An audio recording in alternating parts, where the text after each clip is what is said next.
Could you handle the loan repayment for me? As I toiled away at work, an unexpected email popped up on my screen. With a sense of urgency, I reached out to Greg, seeking an explanation. Calmly, he disclosed, "Apologies for the suddenness. I've met someone and I've made the choice to embark on a new journey with her."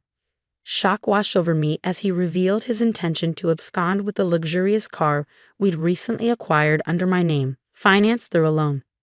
Despite my fervent pleas, my husband brushed them aside, abruptly ending the call before vanishing into silence. Ultimately, Greg vanished alongside his mistress, leaving a mountain of debt in his wake. As a mother to our 10-year-old son, I found myself thrust into an unimaginably unjust circumstance. Lost and overwhelmed, I grappled with a mind rendered blank by the enormity of it all. At 35 years old, I, Hannah, found myself navigating uncharted territory. Greg, my husband, shared the same age, and together with our son Ryan, we were once a family of 3. Since he was young, Ryan had displayed remarkable intelligence, often delving into papers on the computer and seeking my opinion on them. Despite my own bewilderment at the complexity of the topics, I couldn't help but marvel at his intellect. In contrast, Greg struggled to maintain stability, drifting from one job to another without consistency. Meanwhile, I shouldered the weight of our family's financial security, working full-time with a persistent anxiety about our future. Yet, amidst this uncertainty, Greg surprised us by holding the same job for 3 years, finally bringing stability to our income. During this period, Greg expressed a desire to create lasting memories as a family, prompting us to invest in a $35,000 camper van. However, his inability to pass the loan review led to me taking on the financial burden in my name. Then, on the eagerly anticipated day of the van's delivery, I was blindsided by an abrupt email from Greg. His message conveyed his intention to claim the camper van since the loan was in my name, leaving me responsible for the repayments. Bewildered, I immediately reached out to him, desperate for clarity on his sudden decision. As I toiled away at work, an unexpected email notification caught my attention. "What's this about?" I inquired, my heart pounding with apprehension. Greg's voice on the other end was unsettlingly calm as he delivered the shocking news. "I've fallen for someone else and decided to pursue a relationship with her." Stunned, I struggled to comprehend his words. "What do you mean?" I pleaded, my voice trembling with disbelief. His response was callous. "It started as a fling, but it's become serious. I'm starting a new life with her. Goodbye." With those words, he abruptly terminated the call, leaving me reeling in shock. That exchange marked the moment I realized the depth of Greg's betrayal, a devastating blow that left me shattered. Despite our previous disagreements and the looming threat of divorce, I never fathomed he would take such drastic action. I had the divorce papers ready, I recalled bitterly. He promised to file them. Yet, as I searched for them, I discovered they were gone, leaving behind only a lingering sense of betrayal. Returning home from work, I found myself staring at the empty drawer where the divorce papers had once resided, a silent testament to the shattered remnants of our marriage. In their absence, I was left burdened with the weight of a substantial debt from the $35,000 car loan we had taken. Despite my desperate attempts to reach out to Greg through emails and calls, my pleas for closure remained unanswered, leaving me adrift in a sea of unanswered questions. Ryan, ever perceptive, noticed my recent change in demeanor and approached me with concern after dinner. "Mom, what's going on? You haven't been eating much lately." "Are you all right?" he inquired, his voice laced with worry. "Oh, I'm just a bit tired, I guess," I replied, attempting to brush off his concerns. "Did you know that when people lie, they tend to look up to the right?" Ryan remarked, his observation catching me off guard. "I've noticed Dad hasn't been home for 3 days. Did something happen between you two?" He pressed further. Taken aback by Ryan's astute questions, I took a deep breath, realizing I could no longer evade the truth. With a heavy heart, I made the decision to confide in him. "Well, you see," I began, preparing to lay bare the painful reality of our situation. "I understand," Ryan responded calmly, surprising me with his composed demeanor. "It's not entirely unexpected given how things have been lately." Despite his outward composure, I couldn't help but feel a pang of sadness for him. I knew that beneath his brave facade, he must be hurting. As I struggled to cope with the weight of our fractured family, I threw myself into work, desperately trying to distract myself from the turmoil within. However, my body betrayed the facade of strength I sought to project, and my health began to deteriorate. Despite my attempts to soldier on, I found myself unable to even stand during a training session at work, eventually collapsing from exhaustion. When I awoke, disoriented and frightened, I found myself in a hospital room, surrounded by concerned faces. The doctor's diagnosis cut through the haze of confusion. I needed further examinations, and I was to remain hospitalized. Feeling utterly defeated, I couldn't help but berate myself for succumbing to what I believed was merely emotional stress. In that moment of vulnerability, Hannah couldn't shake the overwhelming sense of self-reproach and despair. As I lay in the hospital bed, staring at the IV drip snaking into my arm and the sterile expanse of the ceiling above, tears welled up involuntarily. In that vulnerable moment, Ryan burst into the room, his usually composed demeanor shattered by concern. Hastily, I wiped away my tears, trying to summon a reassuring smile as he approached. "What's wrong, Mom? Is it serious? You're going to be okay, right?" Ryan's voice quivered with worry, his young face etched with fear. "Of course, sweetie. I'm not going anywhere," I reassured him, mustering all the strength I could. His relief was palpable as he explained. "The school called me and said you were rushed to the hospital. I was so scared. I thought—" His words trailed off, a poignant reminder of his tender age despite his usual maturity. It filled me with a renewed determination to fight, to get better for his sake. But as the days passed, my condition only worsened, and a grim diagnosis was delivered. I needed surgery, and I needed it urgently. With little time to spare, I heeded the doctor's advice and underwent the procedure, hoping for a swift recovery. A month had slipped by since Greg's abrupt departure when I finally returned home from the hospital. Amidst the pile of neglected mail, a demand letter for the car loan payment caught my eye, sending a wave of panic coursing through me. It should have been deducted automatically, I muttered, confusion mingling with frustration. With trembling hands, I checked my bank balance only to find it drastically depleted. The $20,000 that had once cushioned our finances now dwindled to a mere $33.90. Anger and betrayal surged within me as I realized the extent of Greg's deception. "He did this," I seethed, a sense of helplessness washing over me. Desperate for answers, I longed to confront him, but his absence loomed large, leaving me grappling with a daunting uncertainty. Without the camper van, I found myself in a bind. I couldn't sell it to recoup any losses. Greg's departure cast a shadow over everything, plunging me deeper into despair. Witnessing my distress, Ryan reached out, placing a comforting hand on my forehead. "You look pale. Are you feeling sick again?"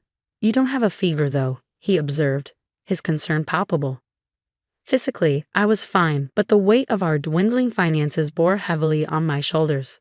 "Your father not only took the car but also drained our savings. With my health still fragile, I can't return to work. And now we're left with nothing," I confessed, my voice heavy with resignation. Understanding the gravity of our situation, Ryan refused to let despair take hold. "I'll deliver newspapers and I'll scour the internet for any job opportunities," he declared, determination gleaming in his eyes. Inspired by his resilience, I resolved to push through adversity. "I can't afford to be weak," I muttered, steeling myself against the challenges ahead. With a smile, Ryan echoed my determination, his unexpected suggestion sparking a glimmer of hope. As he outlined his plan to reclaim the camper van, I marveled at his ingenuity. "But how can we do that?" "The van is in your name," I pointed out, puzzled by the logistics. "That's true, but what if?" Ryan's suggestion left me speechless, the idea far beyond anything I had imagined. Yet, as he explained his strategy, a flicker of optimism ignited within me. "And we have no clue where your father is," I added, grappling with the uncertainty of Greg's whereabouts. "Let's check my phone," Ryan proposed, a memory surfacing of a previous hiking trip where he had momentarily strayed. "Remember when we got lost? We bought a kid's cell phone with a GPS app, accessible to both Dad and me." With renewed determination and a glimmer of hope, we set out to turn Ryan's ingenious plan into reality. With the tracking app providing real-time updates on Dad's whereabouts, Ryan shared his findings with me. "He's been moving around a lot," he noted, prompting my curiosity. "But what if we confront him and he slips away again?" I voiced my concern, to which Ryan responded with a reassuring smile and a cryptic statement.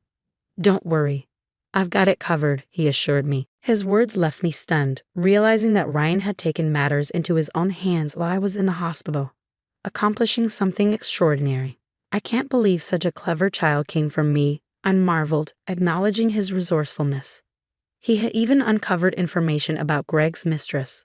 All right, let's show Dad who he's crossed, I declared, ready to put our plan into action. United in purpose, my son and I meticulously prepared for the moment of reckoning. With Ryan by my side, I felt an unshakable resolve. 3 days later, a call interrupted the quiet anticipation. It's me, please, I need your help, the voice on the other end pleaded. Suppressing a surge of frustration, I responded coolly, oh, who might this be? His identity confirmed, Greg continued, his desperation palpable. I'm being questioned by the police. They might ask me to come to the station voluntarily. Help me out, he implored. Without missing a beat, I agreed to his request, rallying Ryan as we set off to find him. To our surprise, the scene unfolded in a forest park near our home, a place where camping was permitted. Greg stood before his car, flanked by police officers, his expression one of bewilderment as we approached. Feeling a mix of frustration and resignation, I motioned to the police, could we have a moment to talk privately as a couple? With a nod from the officers, I ushered Greg, Ryan, and myself into the car. Greg, visibly uneasy under the scrutiny of onlookers, wasted no time urging us inside. Once seated, I addressed the bewildered pair before me. I apologize for the interruption. Thank you for your patience. But could someone explain why the police showed up at our doorstep? I inquired, my tone tinged with incredulity. Greg's response was laced with disbelief. What? Why would you involve the police? He protested, his confusion apparent. It's quite simple, really, I countered, a hint of exasperation creeping into my voice. My car was reported stolen, the camper van. Greg's attempt to downplay the severity of the situation only added fuel to the fire. You filed for divorce, remember? We're not married anymore. Technically, you're driving a stolen vehicle, I pointed out, Ryan's sharp intuition echoing my sentiments. I didn't steal it. I just borrowed it, Greg argued weakly, his defense falling short in the face of Ryan's astute reasoning. With a calm resolve, Ryan interjected, well, regardless, Mom needs her car back. It would be really helpful if you could return it. Greg's protest faltered in the face of our collective determination, his earlier bravado crumbling under the weight of the truth. I extended my hand, silently demanding the keys from Greg, who reluctantly surrendered them. With the transaction completed, Ryan broke the tense silence. Why did you abandon your family for this woman? His question caught Greg off guard, leaving him fumbling for words as he awkwardly scratched his head. Seizing the opportunity to assert herself, Greg's mistress interjected with a smug chuckle. It's because I'm more attractive than your mother. Can't you see it? She taunted, her arrogance palpable. Infuriated by her audacity, I couldn't hold back. Don't mock me, you've destroyed my life. I seethed, the bitterness of betrayal coursing through my veins. As Greg and Mandy engaged in a heated exchange, the air thick with tension, no one intervened, allowing them to confront their actions head-on. Meanwhile, we reached out to the police once more, providing an update on the unfolding situation. As darkness descended, the forest park became illuminated by the flashing red lights of police cars. In a moment of desperation, Greg pleaded for leniency. I was wrong. I'll do better. Please just don't arrest me, he implored, his voice tinged with remorse. People like you don't change overnight, especially those who are lazy, I asserted firmly, echoing Ryan's sentiment. I can't trust you anymore. You need to face the consequences of your actions at the police station. If I end up in trouble because of this, I won't be able to repay the debts.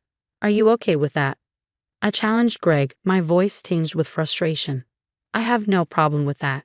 You can repay me after you've made amends for your wrongdoing. Take your time. I've already lined up a job for you, Greg replied nonchalantly. Fine, let's tally it up. There's Ryan's child support and the $20,000 you stole from me. I'm not sure of the exact amount, but you'll work to repay it all, I declared, determined to hold him accountable. Turning to Mandy, Greg's mistress, I delivered a stern warning. You may think you're just a bystander, but don't forget, you're an accomplice to Greg's theft. Be prepared to face the consequences, I cautioned, my voice unwavering.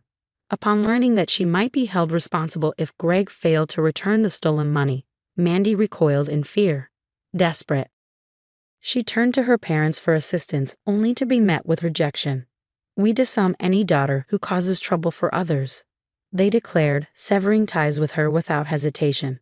With Greg and Mandy escorted away in a police car, Ryan's clever strategy delivered the justice we sought against them. Though they were soon released from custody, they faced a substantial financial penalty. Through legal channels, I pursued $20,000 in damages from Greg. Additionally, I secured an agreement for him to pay $500 monthly in child support for Ryan. I facilitated Greg's employment at a subcontracting factory affiliated with my company, ensuring that his earnings would cover the support and other expenses owed to me, with deductions made directly from his salary. Furthermore, I sold the camper van, freeing myself from the auto loan burden. With my financial matters resolved, my health significantly improved, allowing me to dedicate myself energetically to my job. Ryan, too, stepped up, actively assisting with household tasks and errands. Determined to forge ahead, I am committed to creating a stable and secure future for Ryan, enabling him to pursue his dreams without compromise.